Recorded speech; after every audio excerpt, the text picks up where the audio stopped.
Nah, kita sekarang udah nyampe di Museum PPITek. Nah, di sini kita akan mempelajari saintek dan teknologi lainnya. Yuk kita masuk ke dalam.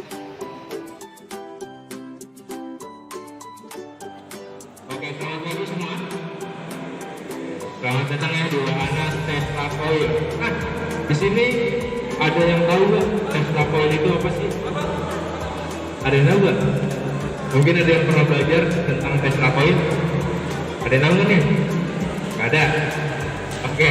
Nah, di sini kakak akan menjelaskan sedikit ya tentang Tesla Coil. Nah, Tesla Coil.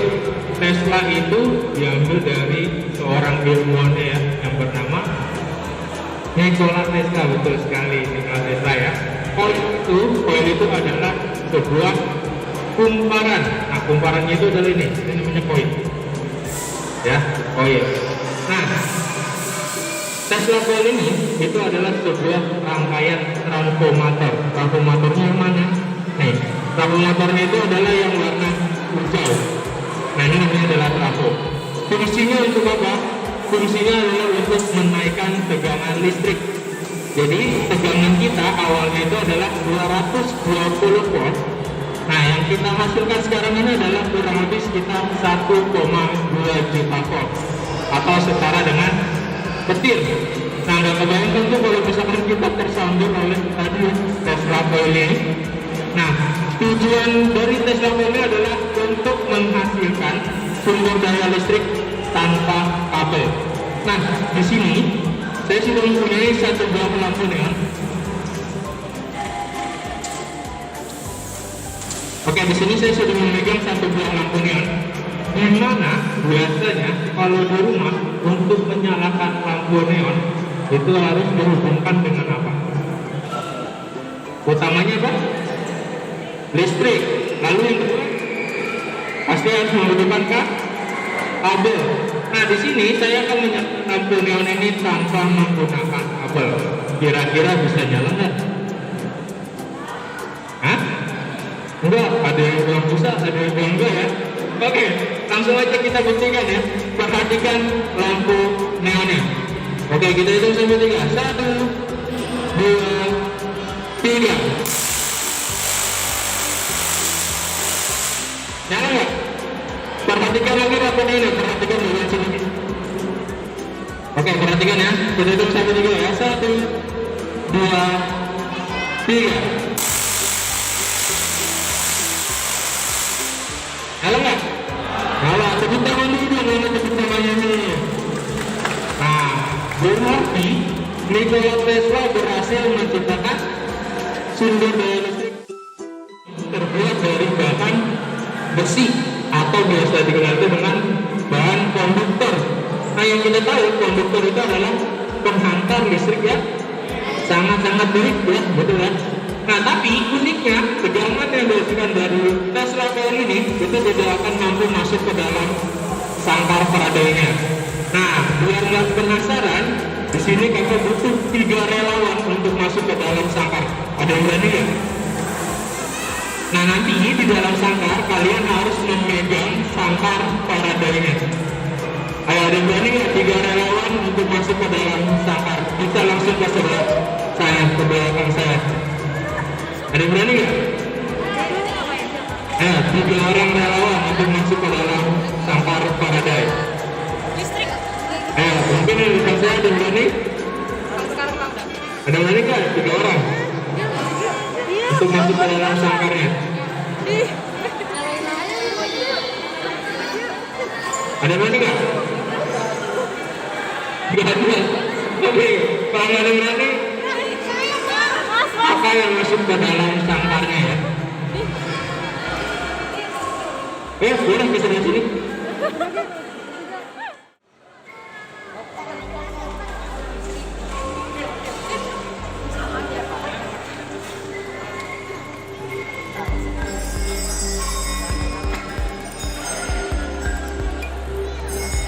Oke, nah sekarang kita udah punya 4 relawan pemberani nih yang akan mencoba sangkar Faraday.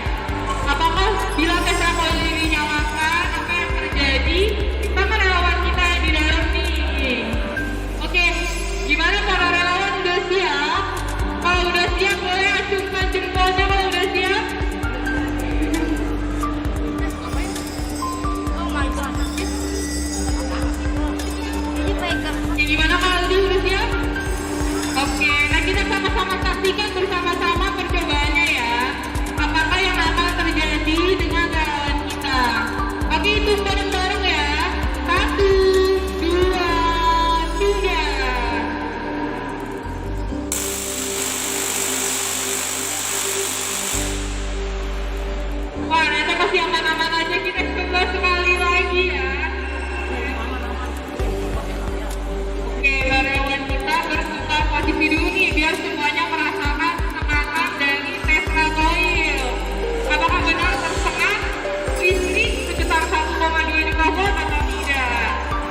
yang dihasilkan dari Tesla Coil, yaitu 1,2 juta ton, itu langsung kita arahkan ke dalam bumi atau tanah, ya, atau biasa dikenal itu dengan sistem grounding atau ground. Nah, biasanya sistem ini digunakan pada gedung-gedung yang tinggi sebagai penangkap ke petir. Nah, tapi terbukti ya bahwa grounding ini itu sangat penting, dan tadi kita lihat sendiri bahwa listrik yang dihasilkan yang 1,2 juta ton itu juga akan mampu masuk ke dalam sangkar seadanya. Oke, nah itulah tadi ya percobaan yang sudah kita lakukan. Semoga ilmunya bermanfaat ya. Nah, kurang lebihnya mohon maaf. Wassalamualaikum warahmatullahi wabarakatuh dan selamat pagi. Kali ini kita mengunjungi Museum PPI Tech dan sekarang kita berada di pusat simulasi gempa. Seperti yang teman-teman lihat bahwa Indonesia merupakan negara rawan gempa karena adanya persatuan antara dua lempeng yang besar. Lalu pada kesempatan kali ini kita akan sama-sama menyaksikan jika bangunan tersebut telah mengalami gempa, apakah sangat amat terasa getarannya. Mari kita saksikan bersama-sama ya. Kita sama masuk ke dalam. Nah, sekarang kita lihat ya, situasinya masih dalam keadaan rapi nih di lingkungannya. Nah, sekarang sudah terjadi gempa. Lalu bisa kita lihat benda-bendanya semua sedang bergetar dengan hebat. Lalu, wah ini sekarang kita lihat bahwa sampai lampu-lampu pun juga bergetar, dan seperti inilah keadaan gempa jika terjadi di negara kita, dan akan terjadi getaran yang sangat amat dahsyat di sini. Nah, bisa teman-teman lihat kan? Bahkan tubuh saya sendiri juga bergoyang-goyang sekarang. Nah, sekarang kita sudah selesai di simulasi gempanya. Semoga dapat menjadi pengalaman yang seru ya, teman-teman semuanya. Terima kasih.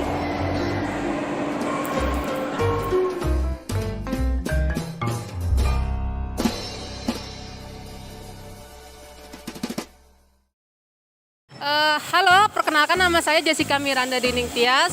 Nah, di sini saya akan mencoba memperagakan simulasi tsunami yang ada di sini.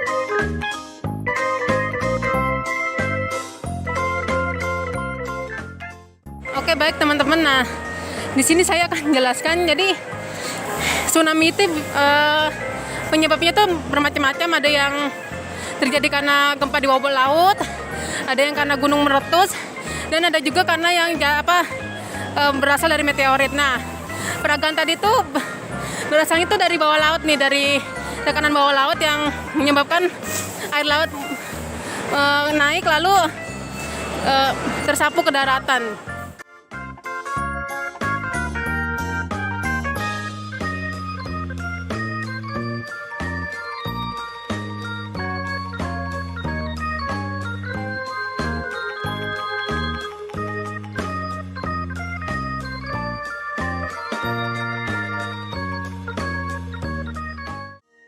Sekarang kita ada di pembuatan animasi. Nah, pembuatan animasi ini dibagi menjadi 3. Yang pertama itu ada traditional animation, stop motion animation, sama computer animation. Nah, kalau yang traditional animation itu kita harus menggambar itu secara tradisional. Jadi menggambarnya itu harus satu-satu. Kayak misalkan kita membuat orang yang mau jalan. Jadi kita harus kayak begini caranya. Jadi yang pertama, langkah pertama dulu gini, gambar satu badan gini.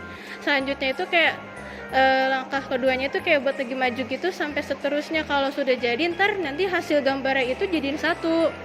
Nah yang kedua itu adalah stop motion animation. Nah kalau stop motion animation ini si pembuatannya ini tuh kita kayak udah menggunakan manekin kecil gitu. Ntar si animatornya itu kayak kita harus kayak pertama pose dulu, abis itu baru foto. Nah kalian tahu nggak contoh film yang Sound the Ship itu? Nah itu termasuk pembuatan film stop motion gitu.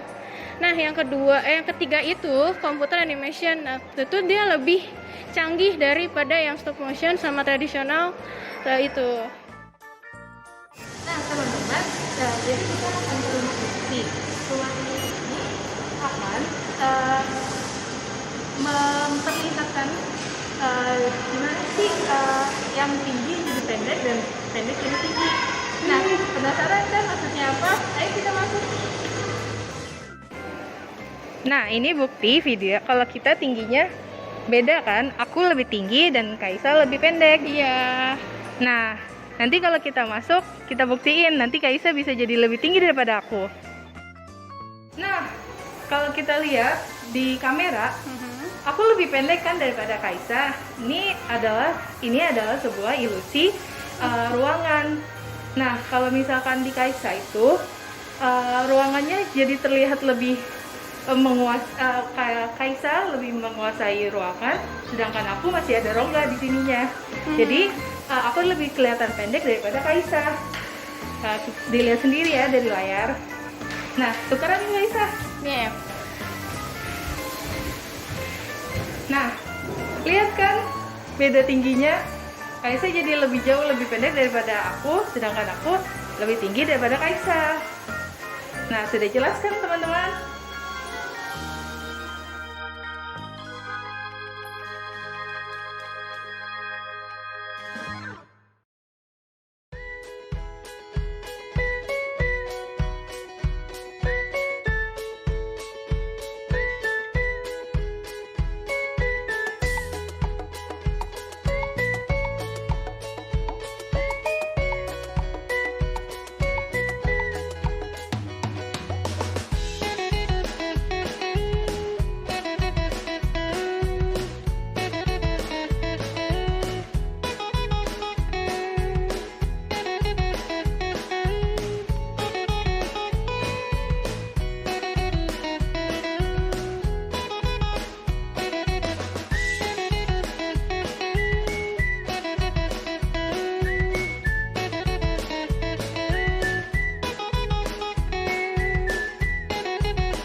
bersama-sama melihat secara langsung peluncuran roket air.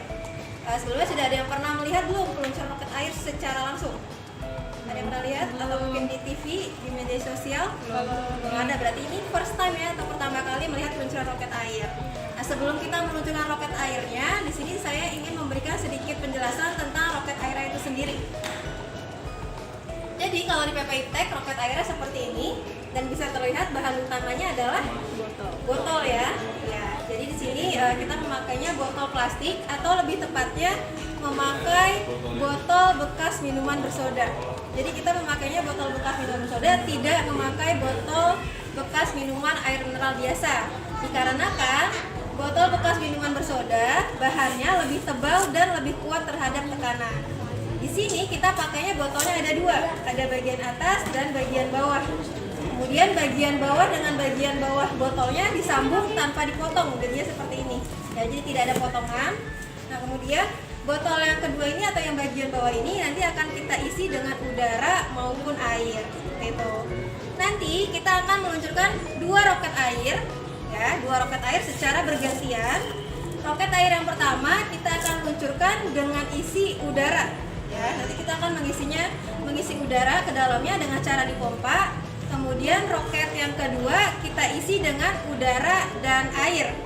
Sebelum kita meluncurkan roket airnya, coba ditebak dulu kira-kira mana yang lebih jauh, roket dengan isi udara saja atau roket dengan isi air dan udara? Kira-kira yang lebih jauh yang mana? Yang udara saja atau udara dan air? Udara dan air. Udara dan air lebih jauh ya? Iya. Dibanding yang udara saja. Nanti kita akan buktikan bersama-sama. Sekarang langsung saja kita meluncurkan roket airnya.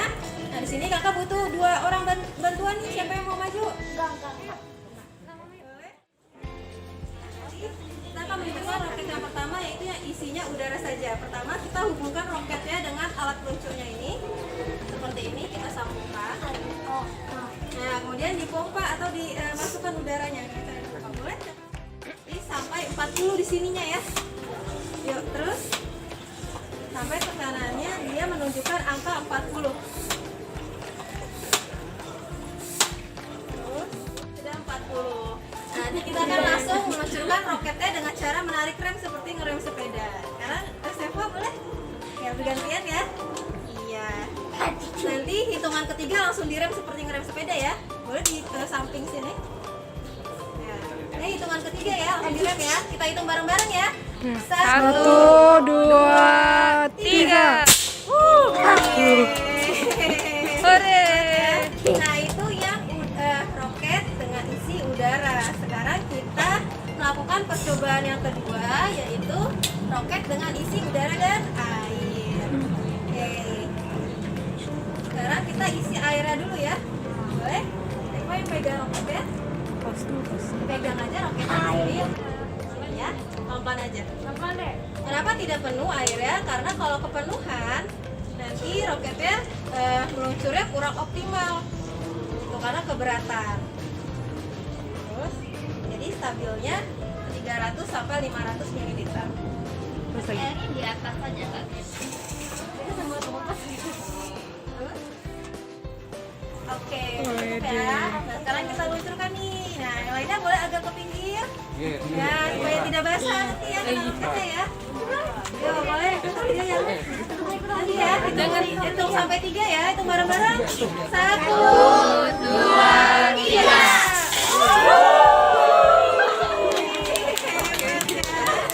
Roketnya yang pakai air, dia lebih jauh.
Gimana nih teman-teman perasaan kalian? Seru kan udah setelah berkunjung ke Iptek dan Skyworld. Nah, semoga kunjungan kali ini dapat menambah pengetahuan kalian semua dan kalian ikut bersenang-senang juga. Nah, sampai berjumpa lagi. Wassalamualaikum warahmatullahi wabarakatuh.